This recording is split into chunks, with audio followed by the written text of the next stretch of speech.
नमो तस्स भगवतो अरहतो सम्मा संबुद्धस्स। नमो तस्स भगवतो अरहतो सम्मा संबुद्धस्स। नमो तस्स भगवतो अरहतो सम्मा संबुद्धस्स। आज हम थेरी गाथा के अंतर्गत भिक्षुनियों के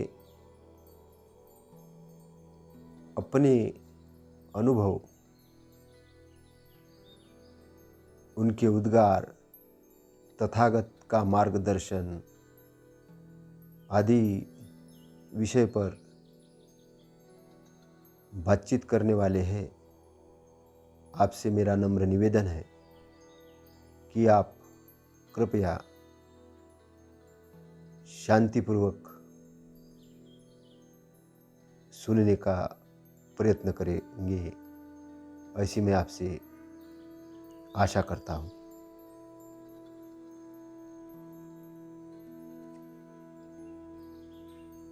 अभिरूपा नंदा।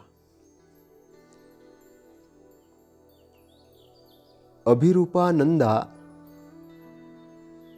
एक भिक्षुनी थी और तथागत मार्गदर्शन देते हुए उसे कहते हैं, नंदा, इस गंदे सम्मिश्रण शरीर को तू देख।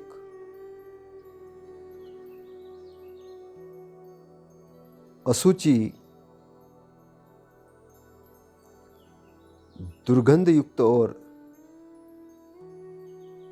व्याधि के समूह इस शरीर का तू ध्यान से अवलोकन कर। एकाग्र और अच्छी प्रकार समाधिष्ठ चित्त की शांति में प्रतिष्ठित होकर तू अशुभ की भावना में अपने चित्त को लगा। काम वासना से जब ग्रसित चित्त हो जाता है, काम वासना से,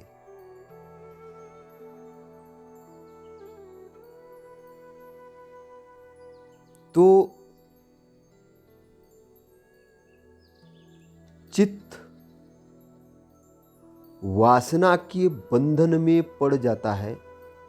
और जब वासना के बंधन में चित्त पड़ जाता है, तब वो छटपटाता है। ऐसा छटपटाता है जैसे कि शुद्ध शीतल जलाशय से एक मछली को कुछ समय के लिए किनारे पर जीवित अवस्था में छोड़ दिया जाए तो वो तड़पती है दोबारा पानी में जाने के लिए, क्योंकि उसका जो आश्रय स्थान है वो शुद्ध पानी है, जिसके अंतर्गत उसे जीवन मिलता है। वैसा ही चित्त जब मार बंधनों के अंदर में बुरी तरह आकर्षित हो जाता है, वो तड़पता है शांति के लिए। जब शांति के लिए तड़पता है तो उस समय इंसान क्या करता है, उसकी भूख मिटाने के लिए वह अलग अलग जगह, अलग अलग रास्ते खोजना शुरू करता है। लेकिन फिर भी उसकी तृप्ति नहीं होती है। यहां जो मछली का एक उदाहरण है समझाने के लिए कि आपके ब्रेन के अंदर में वो समझ में आ जाए, आप तालमेल कर सको, आप समझ सको, आप जान सको। क्योंकि जब आप तालमेल करोगे, जानोगे, समझोगे, तभी आप काम वासना से दूर हो सकते हो। काम जब वासना का रूप ग्रहण कर देता है और शरीर को बुरी तरीके से जब पकड़ता है तो आदमी उससे छूटना चाहता है। तो यहां पर काज और इफेक्ट का लॉ काम करता है, प्रतीत्य समुत्पाद, कार्य कारण का सिद्धांत काम करता है। तो तथागत कह रहे हैं कि नंदा, इस गंदे समिश्रण शरीर को तू देख। इस समिश्रण विभिन्न तरीके का समिश्रण है इस शरीर के अंदर, तू उसको देख। अशुचि, दुर्गंध युक्त और व्याधि के समूह इस शरीर का तू ध्यान से अवलोकन कर, अवलोकन कर, अवलोकन कर, ध्यान दे के अवलोकन कर। एक ध्यान की विधि है कायानुपश्यना। जब ध्यान के अंतर्गत आप जाते हो तो तथागत एक अवलोकन की विधि बताते थे। उस विधि में क्या बताते थे? वो बताते कि शरीर के नश्वरता पर ध्यान, शरीर के नश्वरता पर ध्यान का एक ऑब्जेक्ट था, एक उद्देश्य था। बगैर उद्देश्य के तथागत कोई भी काम नहीं करवाते थे। पहली चीज समझने वाली बात है, तथागत किसी भी बात को करने के लिए लगाते थे तो उसके पीछे कोई नहीं कोई उद्देश्य, ऑब्जेक्ट छुपा होता था। उस ऑब्जेक्ट को वो एकदम कभी बताते थे लेकिन कभी नहीं बताते थे, क्योंकि उनका जो मूल ऑब्जेक्ट था कि व्यक्ति को दुख से मुक्त कराना। तो दुख से मुक्त कराने के लिए जो कुछ भी औषधि, धम्म रूपी औषधि थी, मार्गदर्शन था, वो देते थे। तो काम वासना क्यों निर्माण होती है? भयंकर तरीके से, क्योंकि व्यक्ति शरीर के अंदर में सौंदर्य देखता है, बार बार शरीर की तारीफ करता है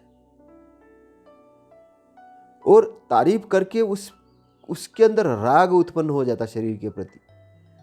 राग उत्पन्न होने से एकदम से आकर्षण पैदा होता और उसको वही चीज अपने ब्रेन में दिखना शुरू हो जाती है और उसी चीज पर दिखने के कारण उसके प्रति वो आकर्षण बढ़ता है। कारण है कि उसके अंदर वो सौंदर्य देखता है।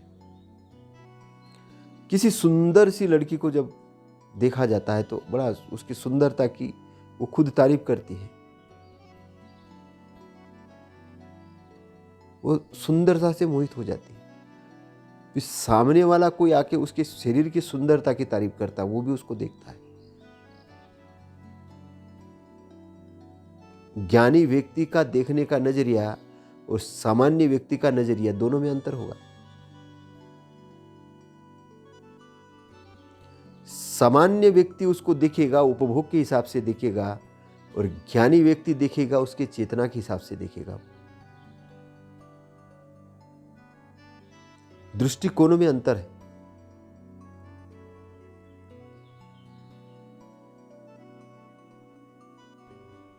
तो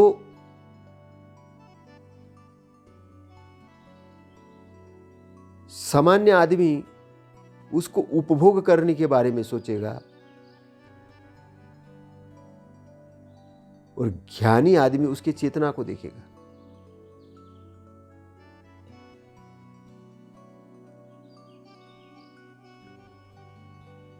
तो तथागत कह रहे हैं, देखने वाला व्यक्ति जो देख रहा है उसके दृष्टिकोण में परिवर्तन करना, और जो लड़की है उसकी भी दृष्टिकोण में परिवर्तन करना, क्योंकि कहीं ना कहीं वो भी प्रदर्शन करना चाहती है, कई लोगों के सामने अपने शरीर का दिखाना चाहती है कि मैं बहुत सुंदर हूं, देखो देखो मुझे देखो। उसके कारण वो भी उस शरीर के प्रति आसक्त हो जाती है। तो उस आसक्ति से, उससे छूटने के लिए तथागत कह रहे हैं। अब ये भिक्षुनी है, जब भिक्षुनी नहीं थी तब इसका व्यवहार ऐसा था। आज भिक्षुनी है और भिक्षुनी बनने के बाद अब ये सत्य के मार्ग पर जाना चाहती है, उससे काम भोगों से छूटना चाहती है। अब छूटने का जो मार्ग है, इसलिए इस भिक्षुनी को तथागत मार्गदर्शन कर रहे हैं।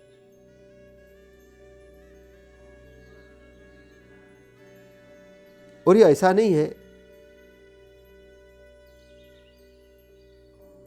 कि ये ध्यान विधि उपासक नहीं कर, उपासक भी कर सकते, कोई भी कर सकता है। जिसको लगता है कि मुझे काम बंधनों से छुटकारा पाना है, वो उसको कर सकता है। इसलिए तथागत इस भिक्षुनी नंदा से कह रहे कि नंदा, इस गंदे समिश्रण शरीर को तू देख,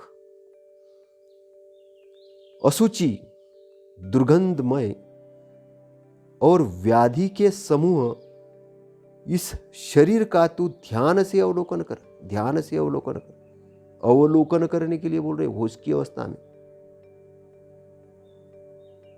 शरीर दुर्गंध युक्त कैसा होता है? ये शरीर हर बार आप रोज नहाते हो, अगर 2-4-8 दिन नहीं नहाओ तो आपको आपका पड़ोसी बता देगा, आपका साथी जो बैठा वो बता देगा। तो रोज नहाते हो, इसको रोज साफ करते हो। तो तथागत जो चीज जैसी है उसको वैसा देखते हैं। जो चीज जैसी है, जो चीज जैसी हो सकती है उसको वैसा देखते हैं। टेम्पररी को टेम्पररी देखते, अनित्य को अनित्य देखते हैं, नित्य को नित्य देखते हैं, क्योंकि तथागत सम्यक संबुद्ध है, अनंत है।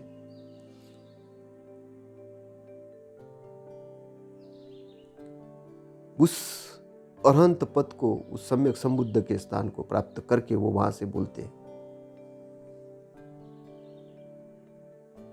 हालांकि जब तक वो जीवित थे तो वो भी शरीर में उनकी चेतना स्थित थी। शरीर के लेवल के उनको भी दुख होते थे, लेकिन चित्त के लेवल के उनको दुख नहीं होते थे। चित्त के अंदर में आपने उनको क्रोध दिला दिया तो उनके अंदर क्रोध प्रवेश करेगा? करेगा ही नहीं। द्वेष प्रवेश नहीं करेगा, काम प्रवेश नहीं करेगा, कुछ नहीं। चित्त के लेवल पे वो पूर्णतः शुद्ध हो गए। वो शरीर का इंतजार कर रहे थे। जब उनको बोधि प्राप्त हुई, बोधि प्राप्त होने के पश्चात और शरीर को छोड़ने के दरमियान, इस बीच में उन्होंने जो भी प्रवचन कहे, अच्छे वचन कहे, वो किसी उद्देश्य को लेके कहे, जन जागरण को लेके कहे, दुख से मुक्ति के लिए कहे, तो वो कह रहे हैं कि तुम अवलोकन कर। कैसे अवलोकन कर? एकाग्र और अच्छी प्रकार समाधिष्ट चित्त की शांति में प्रतिष्ठित होकर तू अशुभ की भावना में अपने चित्त को लगा। एकाग्र और अच्छी प्रकार समाधिष्ट चित्त की शांति में। समाधिष्ट चित्त कैसा? समाधिष्ट, एकाग्र चित्त। एकाग्र हुआ चित्त समाधि, समाधिष्ट मतलब पूर्णतः एकाग्र हुआ आंतरिक रूप से। समाधि कैसे होती? आंतरिक रूप से, पूर्ण आंतरिक रूप से एकाग्र होकर शरीर के प्रति अशुभ की भावना कर। कैसे अशुभ की भावना कर? देखो इस शरीर को देखो। शरीर जब बच्चे थे हम तब पैदा हुआ था, फिर धीरे धीरे हम बड़े हुए, फिर जवान हुए, फिर एक उम्र हुई, फिर धीरे धीरे धीरे धीरे बुढ़ापे की तरफ से। फिर देखिए जो बाल सुंदर लग रहे थे वो पक रहे हैं, जो मांस बहुत अच्छा खिलखिलाने वाली त्वचा थी वो त्वचा धीरे धीरे धीरे धीरे झुर्रियाँ पड़ रही है। जो दांत पहले बहुत सुंदर थे धीरे धीरे धीरे धीरे क्षरण हो रहे। तो ये क्षरण हो रहे और एक दिन जब हम ये शरीर छोड़ते हैं तो वो छोड़ने के बाद शरीर की गति को देखो, उसकी स्थिति को देखो, क्या होने वाला है उसका। उसकी भावना करो, तथागत करे उसकी भावना करो। तो उसकी अशुभ की भावना, शुभ की नहीं अशुभ की, तो ये क्या होने वाला है शरीर का, जिस पर बहुत जवानी में घमंड कर रहे थे, सारी चीज अहंकार में चल रही थी, जिसको परमानेंट मान रहे थे, लेकिन वो तो अनित्य है, वो तो टेम्पररी है। तो शरीर मरण धर्म है, उसका धर्म ही मरण है, नष्ट होना उसका धर्म है। सबका शरीर ऐसा ही है। तो शरीर के अशुभ की भावना में अपने चित्त को लगा। अब इसमें होता क्या एक्चुअल में, जब आप ये अशुभ की भावना करते हो तो ये शरीर से आसक्ति छूटते जाती और काम वासना भी खत्म हो जाती है। और काम वासना खत्म हो जाने से चित्त शुद्ध हो जाता है। और जैसे ही चित्त की मैल खत्म हो जाते हैं वैसा ही चित्त शुद्ध जलाशय जैसा निर्मल, पवित्र और सुंदर हो जाता है। फिर सुंदर धरती के ऊपर जो पेड़ है, पौधे हैं, रंग बिरंगी जो पंछी ऊपर से आकाश मार्ग से जा रहे हैं, सभी का प्रतिबिंब उसके अंदर देख सकते हो। जलाशय के अंतर्गत उस जलाशय में सुंदर सी मछलियां तैर रही है, उसमें सुंदर सुंदर अंदर में जो भी सुंदर से पत्थर है, सारी चीजें देख सकते हो, क्योंकि जलाशय शुद्ध है। वैसे ही जब चित्त शुद्ध होता है तभी आपको आपके अंदर से सच्चाई के दर्शन होना शुरू हो जाते, क्योंकि मैल था इसलिए देख नहीं पा रहे थे।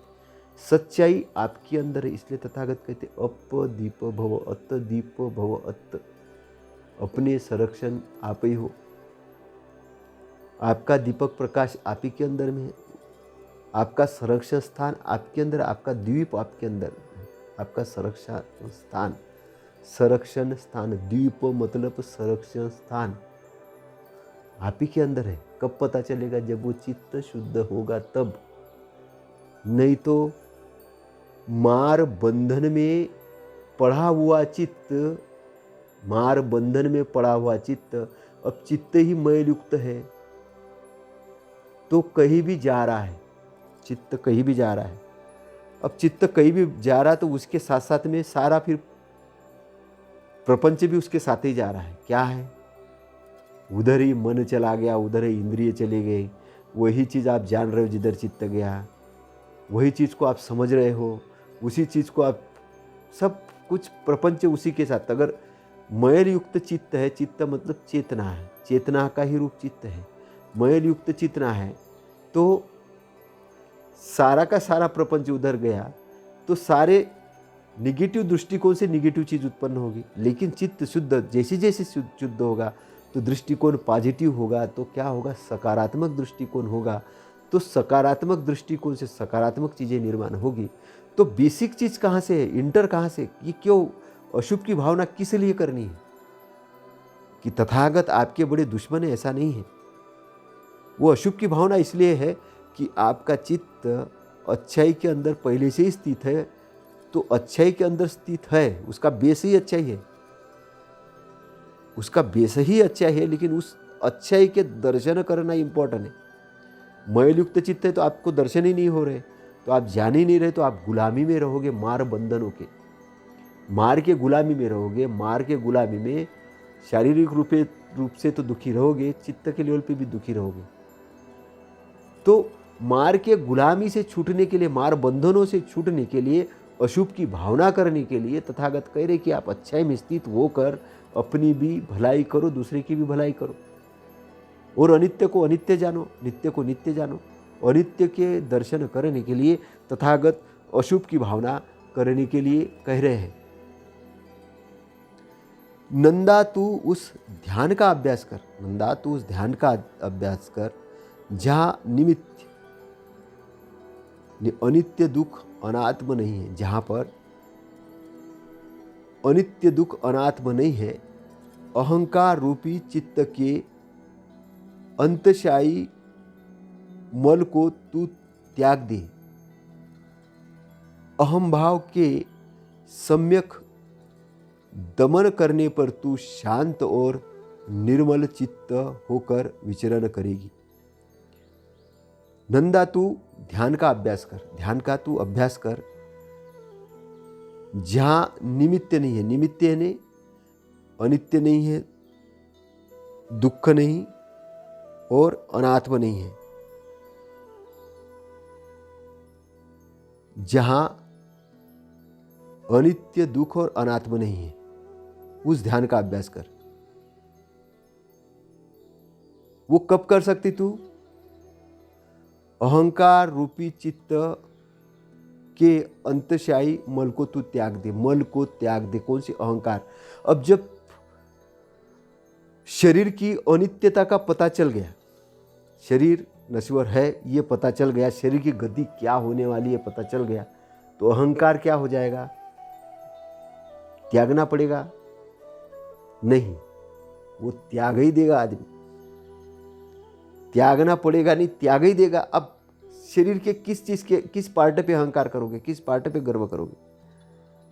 तो अहंकार चित्त से विलिप्त हो जाएगा। इसमें बेसिक चीज समझना है, चित्त आपके जन्म के साथ आया है, ये सब चित्त के महल है, अहंकार वगैरह है, अहंकार है, वासना है, राग है, द्वेष है, मूढ़ता है, ये सारे चित्त के महल है। ये जब दूर हो जाते हैं तो चित्त क्या होता है? शुद्ध हो जाता है। तो ये जो तृष्णा वाला जो समूह है, जो मार का एरिया है, तो मार के एरिया के अंदर में, तो उस एरिया से छूटने के लिए तथागत कह रहे हैं उसको, नंदा को कह रहे हैं कि अहंकार रूपी चित्त के अंतशायी मल को तू त्याग दे। मल, मल यानी गंदगी, गंदगी को तू त्याग दे। अहंकार एक गंदगी है। अहम भाव के सम्यक दमन करने पर, सम्यक यानी सही तरीके से दमन करने पर, उनको खत्म करने पर तू शांत और निर्मल चित्त होकर विचरण करेगी। ऐसा अगर तूने कर दिया तो तू शांत और निर्मल चित्त, निर्मल तेरा चित्त शुद्ध हो जाएगा और शांत हो जाएगा। उस शांति के अंदर आनंद मिलेगा तुझे, और तू ऐसा करके विचरण करेगी, ऐसे तथागत कह रहे हैं। तथागत के मार्गदर्शन को पाकर जयंती अथवा जयंता, जिसका नाम जयंता भिक्षुनी था, वे क्या कह रही है? उसका जो जन्म हुआ था वैशाली के लिच्छवी राजकुल में, उसका जन्म हुआ था वैशाली के लिच्छवी में। और जब उसने तथागत के मार्गदर्शन में अरहंत पद प्राप्त कर लिया, तो वो क्या कहती है? निर्वाण प्राप्ति के मार्ग स्वरूप ये जो बुद्धि के 7 अंग है, निर्वाण प्राप्ति के मार्ग स्वरूप ये जो बोधि के 7 अंग हैं, 7 अंग क्या है? स्मृति, धम्म विचय, वीर्य, प्रीति, प्रशब्दि, समाधि और उपेक्षा। ये बोधि के 7 अंग हैं। बोधि यानी ज्ञान, बोधि ज्ञान, वो ज्ञान प्राप्ति के 7 अंग हैं। इस 7 अंग पर मैंने भगवान बुद्ध के उपदेश के अनुसार उन सब की भावना की। मैंने क्या किया कि भगवान बुद्ध के उपदेश के अनुसार मैंने उन सब की भावना उसको जाना, समझा कि एक अंग क्या है। तो बोधि अंग, ज्ञान के अंग बड़े महत्वपूर्ण अंग है। 37 बोधि पक्ष के धम्म के अंदर में ये आते हैं। 7 बोधि अंग पर बड़ी कम चर्चा होती है, लेकिन बहुत महत्वपूर्ण है, बहुत महत्वपूर्ण है। और इतने महत्वपूर्ण है कि उसको समझना बहुत जरूरी है 7 बोधि अंग को। और कहीं नहीं कहीं 10 पारामिता के अंतर्गत भी 7 बोधि अंग के ही बात है। अगर उसका इंटरप्रिटेशन देखा जाए तो 7 बोधि अंग कई मायने में एक ध्यान की अवस्था में सही ठहरते हैं अगर तालमेल किया जाए, क्योंकि 37 बोधि पक्ष के अंतर्गत 7 बोधि अंग बड़ी इंपॉर्टेंट चीज निभाते हैं, इंपॉर्टेंट बात निभाते हैं। और ये 7 जो बोधि अंग है, इसकी भावना इन्होंने की, किन्होंने? जयंता भिक्षुनी। इन्होंने, मैंने उन भगवान के दर्शन किए, मतलब, और मैंने तथागत के दर्शन किए। कहने का मतलब कि तथागत ने जो मार्ग बताया था उसके हिसाब से मैंने इसके दर्शन किए।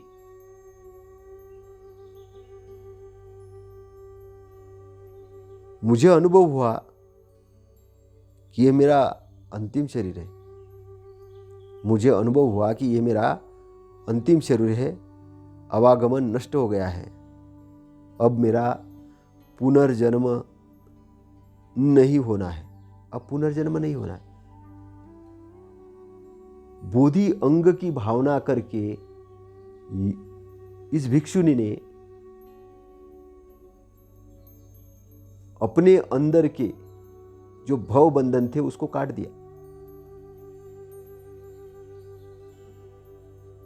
तो निर्वाण प्राप्ति के मार्ग स्वरूप ये जो बोधि के 7 अंग है,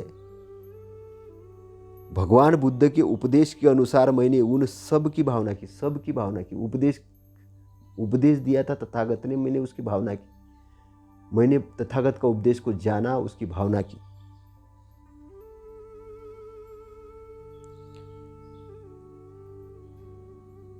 और भावना करके मैंने तथागत के मार्ग को जाना, और जानकर मुझे ऐसा ज्ञात हो गया कि अब ये मेरा अंतिम जन्म है, अब मेरा जन्म नहीं होने वाला, आवागमन नहीं होने वाला। जन्म किसका? शरीर का जन्म नहीं होने वाला। सबसे पहले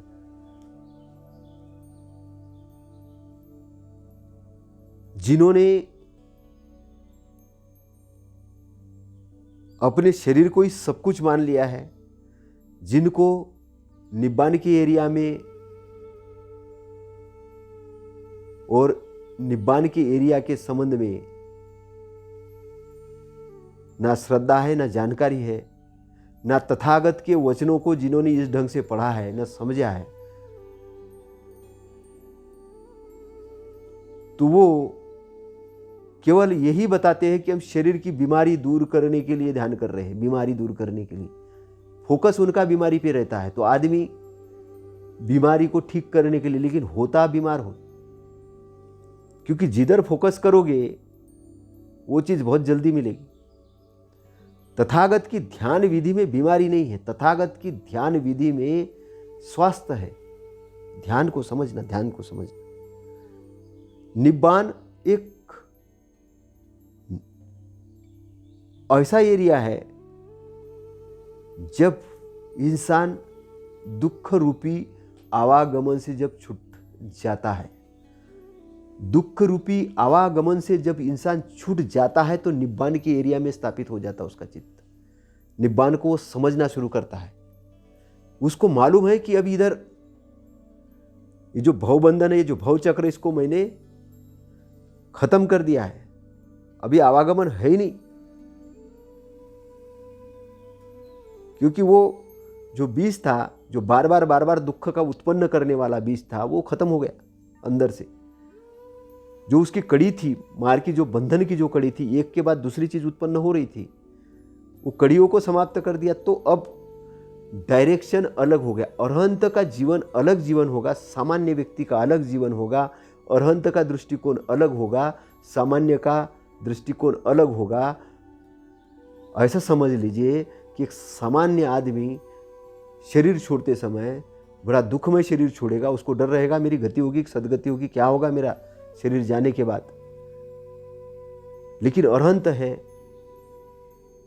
जिन्होंने मृत्यु से पहले ही अपने अंदर से वो चीजों को हटा दिया है, तो वो परफेक्ट हो गए कि हमें दोबारा शरीर के अंदर तो आना है ही नहीं।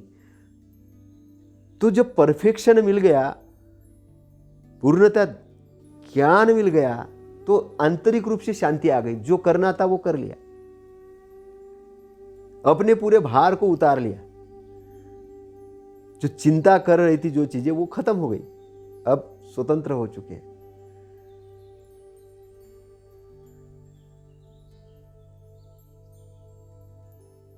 तो ये 7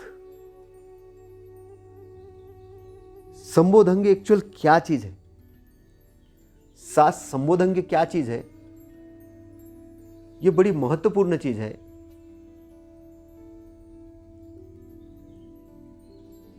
इसके अंतर्गत जो सबसे पहले जो आता है, जो महत्वपूर्ण है, स्मृति संबोधंग। तो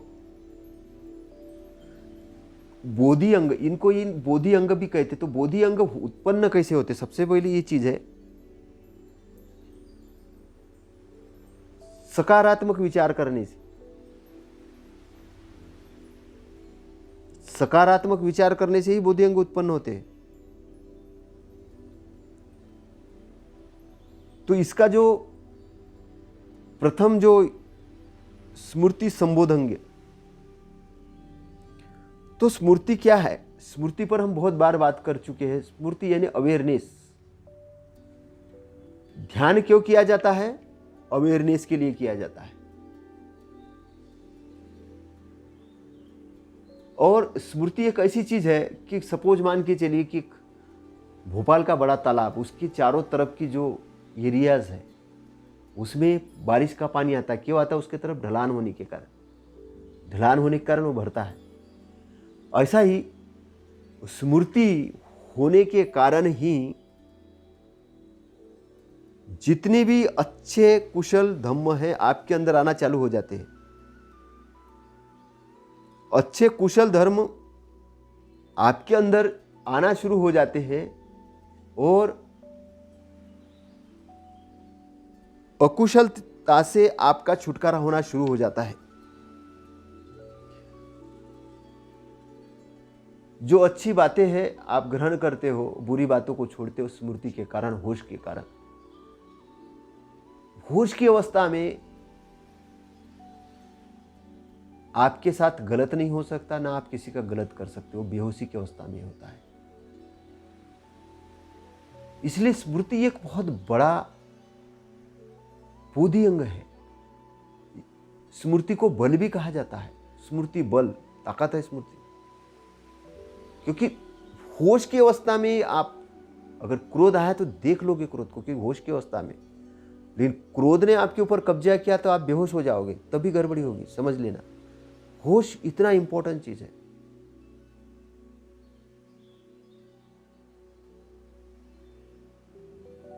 तो स्मृति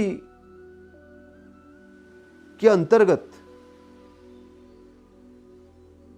जो भी चीजें आती है, जो भी चीज आप समझते हो, कैसे ये सही है गलत है, काय के कारण समझते हो, स्मृति के कारण समझते हो।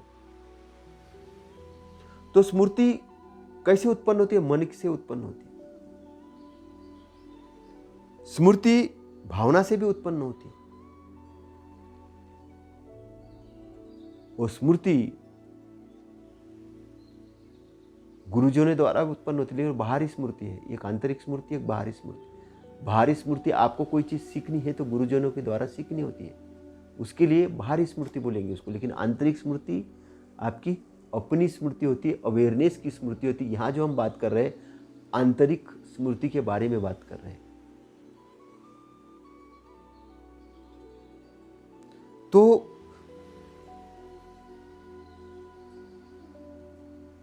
स्मृति के लिए इंपॉर्टेंट चीज है कि चलते वक्त, बोलते वक्त, खाना खाते वक्त अवेयर रहना, स्मृतिवान रहना।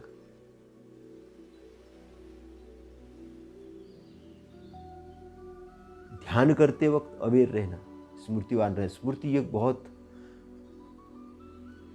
बड़ा बल है। फिर 7 संबोधंग्य के अंदर में आता है धम्म विचय संबोधंग्य। धम्म विचय, विचय यानी विश्लेषण करना धम्म का।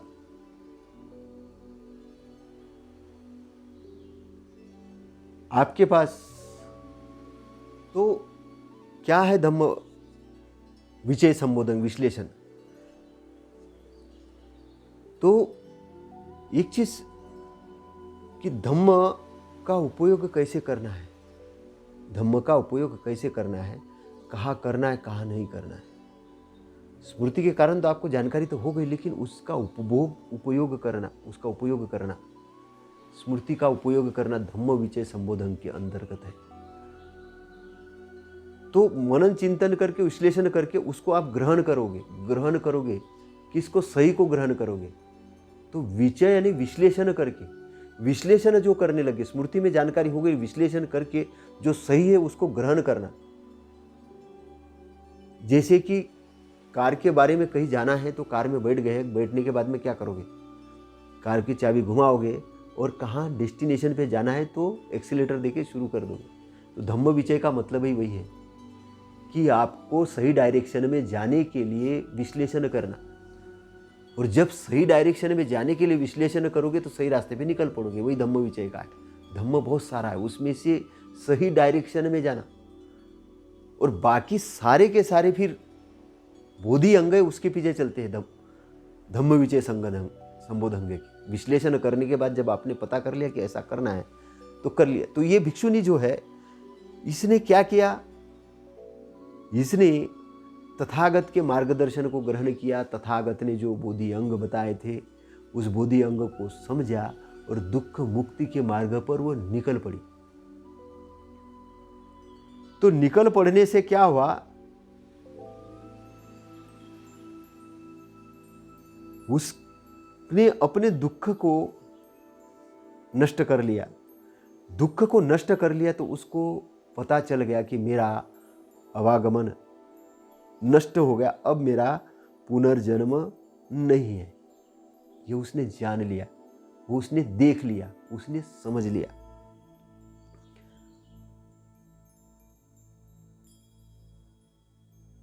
सुमंगल माता, सुमंगल माता, सुमंगल माता ये भिक्षुणी थी। तो ये सुमंगल माता, माता जो नाम आया तो सुमंगल एक भिक्षु थे, सुमंगल एक भिक्षु थे। तो उनकी जो माता थी वो भी भिक्षुणी बनी, तो इसीलिए इनका नाम सुमंगल माता पड़ा। और ये श्रावस्ती के थे। तो ये सुमंगल माता क्या कह रही है? अहो, मैं मुक्त नारी, मेरी मुक्ति कितनी धन्य है। पहले मैं मूसल लेकर धान कुटा करती थी, आज उससे मुक्त हुई। महिलाएं जो पहले मुसल लेके धान कुटती थी, अब उससे मेरी मुक्ति हो गई। मेरी दरिद्रावस्था के वे छोटे छोटे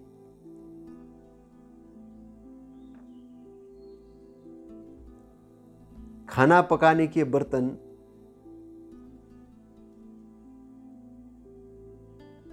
जिसके बीच में मैं मैली कुचली बैठती थी और मेरा निर्लज पति मुझे उन छातों से भी तुच्छ समझता था जिन्हें वह अपनी जीविका के लिए बनाता था। पति क्या करता था, इस सुमंगल माता का पति क्या करता था, छाते बनाता था। पानी से भीगने से बचने के लिए जो छाते होते वो बनाता था, लेकिन वो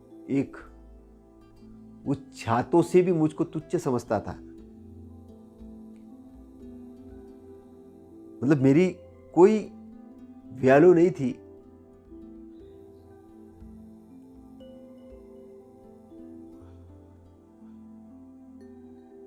अब उस जीवन में राग द्वेष की आसक्ति और मलों को मैंने छोड़ दिया।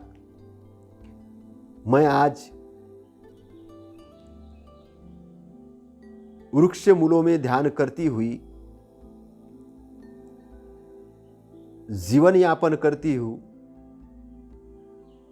अहो, मैं कितनी सुखी हूं और मैं कितने सुख से ध्यान करती हूं। अब वो सुखी हो गई है, भिक्षुनी बन के वो सुखी हो गई है। वो कहती है कि वो द्वेष था, मैं पति के प्रति जो द्वेष करती थी वो द्वेष को मैंने छोड़ दिया है। जिस अच्छाई के प्रति मेरे को आसक्ति थी उस आसक्ति को भी छोड़ दिया। तो राग और द्वेष को छोड़ने के बाद, उन मलों को छोड़ने के बाद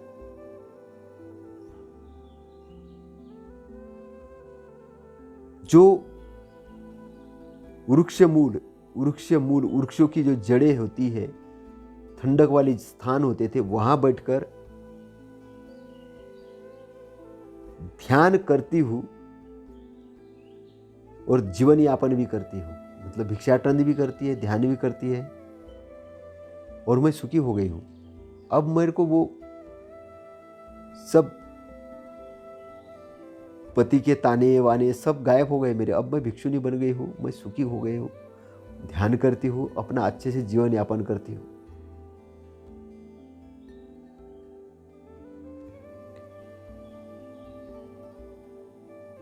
अट्ठकाशी भिक्षुनी क्या कहती है? ये भिक्षुनी जो थी वाराणसी के क्षेत्र की थी, वाराणसी के क्षेत्र की थी। और भिक्षुनी बनने के पहले इसकी स्थिति क्या थी?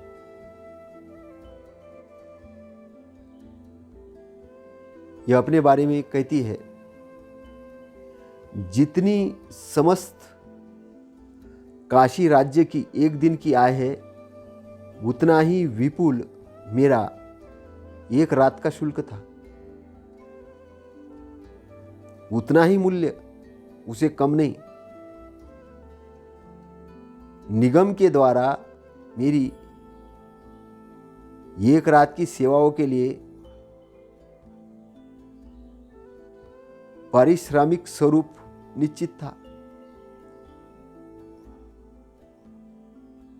तो वो बहुत सौंदर्यवान थी, बहुत सुंदर थी। और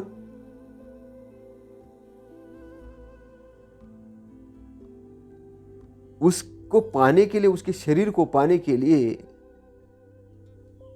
जो उस समय के सेठ,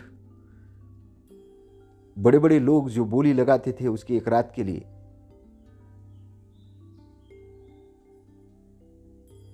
वो उसका जो समस्त काशी राज्य की एक दिन की आय है, समस्त काशी राज्य की एक दिन की आय है, इसका एक दिन का शुल्क होता था। मतलब इतना महंगा इसका रेट था, उससे कम नहीं। और उसको उस सेवाओं के लिए पारिश्रमिक दिया जाता था, ऐसा वो कह रही है। किंतु यह मेरा सब सौंदर्य आज मेरे लिए घृणा का कारण बना हुआ है।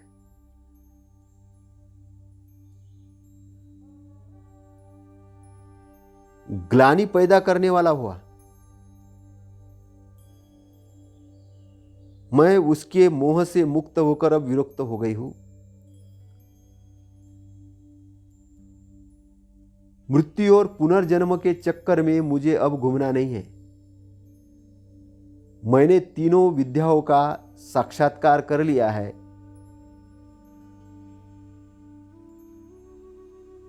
भगवान सम्यक संबुद्ध के शासन को पूरा कर लिया।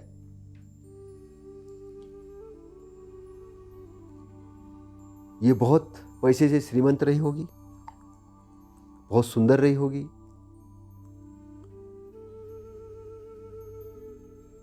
तभी तो उस पर बोली लगती थी।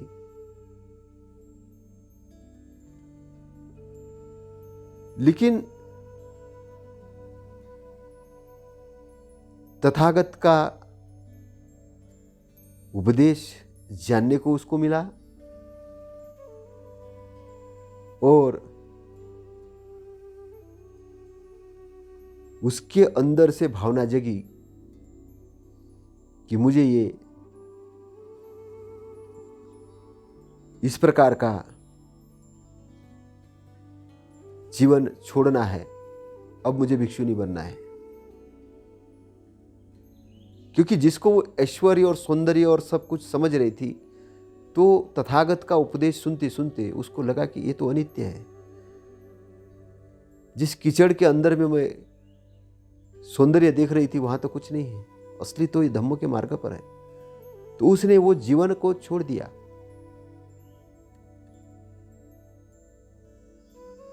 उस वेश्यावृत्ति को उसने छोड़ दिया और वो भिक्षुनी बन गई। और भिक्षुनी बन के वो कहती है कि ये जो सारा सौंदर्य आज मेरे लिए घृणा का कारण बनाओ, घृणा का कारण बनाओ। घृणा है मुझे उस चीज से, कारण बन गया ये घृणा का। ग्लानि पैदा करता है। मुझे लगता था कि मेरा शरीर बड़ा सुंदर है, मेरा इतना रेट है, लेकिन आज मुझे वो याद करते तो ग्लानि पैदा होती है। वो चीज सब अच्छी नहीं है, वो सब चीजें सब बेकार है। ग्लानि पैदा हो रही मुझे वो सब चीज। और उस मूढ़ता से, उस मोह से अब मैं विरक्त हो गई हूं। उसको मैंने छोड़ दिया है, पूरी तरीके से छोड़ दिया। मैं विरक्त हो गई वो सब चीजों से। मृत्यु और पुनर्जन्म के चक्कर में अब मुझे घूमना नहीं है। अब मुझे नहीं घूमना है वो, क्योंकि अब जानकारी होने लग गई उसको। अब मृत्यु के और पुनर्जन्म के चक्कर में मुझे घूमना ही नहीं। मैंने तीनों विद्याओं का साक्षात्कार कर लिया है। तीनों विद्याएं कौन सी तीनों विद्याएं? सुगति, दुर्गति, ये दो विद्या है।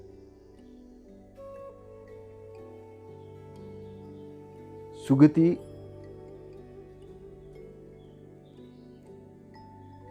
तो पुनर्जन्म की जो स्मृति थी उसका उसको ज्ञान हो गया।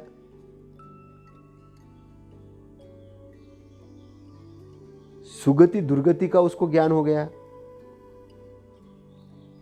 और चित्त मनो के क्षय होने का उसको ज्ञान हो गया।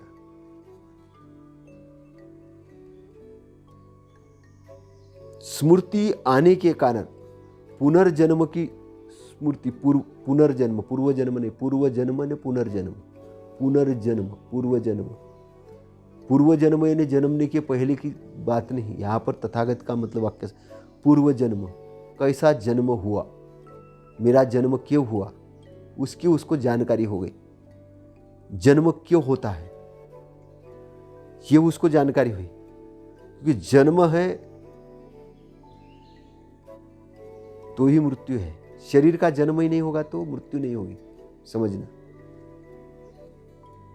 शरीर का जन्म नहीं तो मृत्यु नहीं। शरीर का, उसी शरीर का जन्म होता है जो मृत्यु से पहले मुक्त नहीं हुआ, समझना। जो मृत्यु से पहले मुक्त नहीं हुआ, जिसने अपने भव बंधनों को नहीं काटा, तो उसका आवागमन होगा।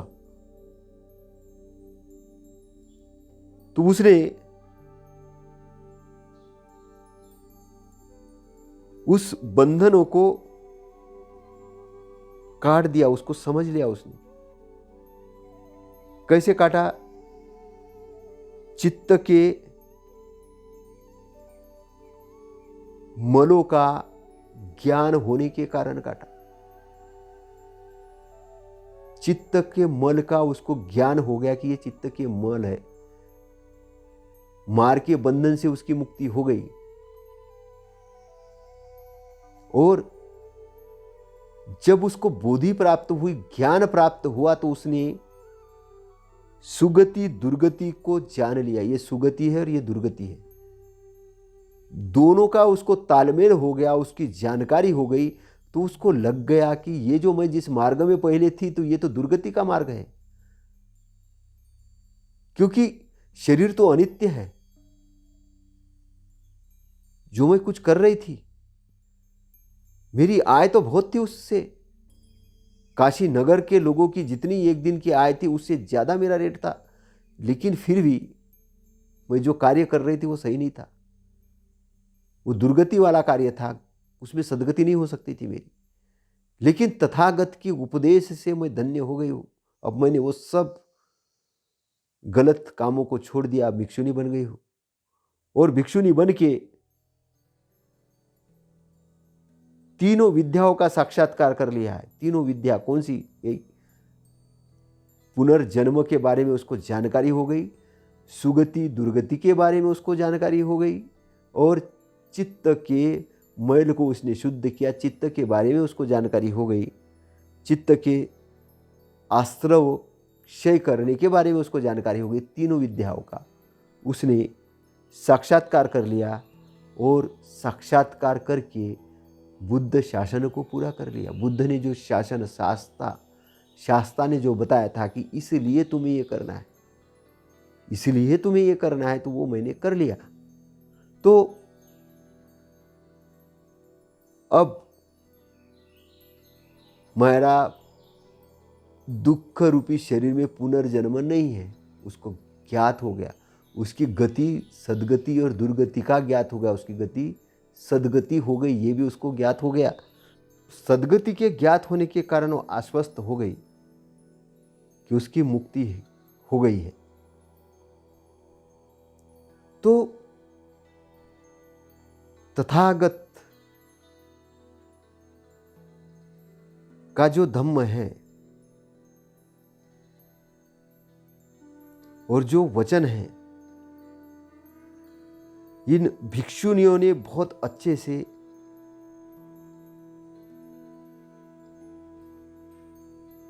अपने अंदर समाहित कर लिए थे,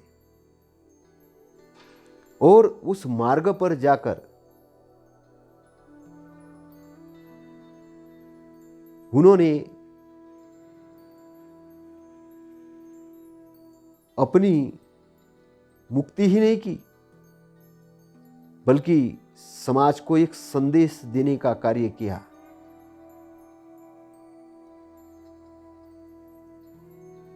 और संदेश देने का ही कार्य नहीं किया, समाज के भलाई का भी कार्य बहुत बड़े पैमाने पर किया।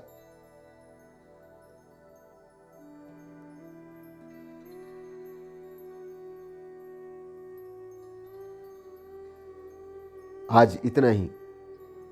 आपका मंगल हो, शुभ मंगल हो। नमो बुद्धाय, नमो धम्माय, नमो संघाय। साधु साधु साधु।